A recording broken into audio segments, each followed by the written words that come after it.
ఇదిగోండి గైస్, ఇక్కడ రివర్స్ వస్తున్నప్పుడు చిలుకూరు నుంచి ఇక్కడ హనీబీ ఫామ్ ఉంది. వేదిక హనీబీ అనే pure and nature honeybee farm. మొత్తం టోటల్ బాక్సెస్ సీరియల్ ఒక అదొకటి అవుతాయి.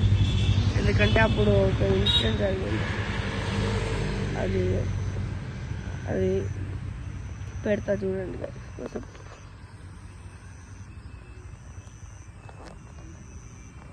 అగోండి అక్కడ హనీబీ బాటిల్స్ మొత్తం కలెక్ట్ చేసి పెట్టారు.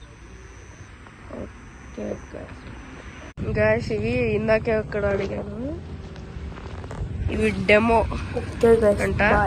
ఇప్పుడు సీజన్ కాదు కదా, అందుకు డెమో పెట్టారంటే. ఇవి సీజన్ ఉన్నప్పుడు అన్ని హనీ బీస్ పెడతారంట. Just queen bee total. Okay guys, bye.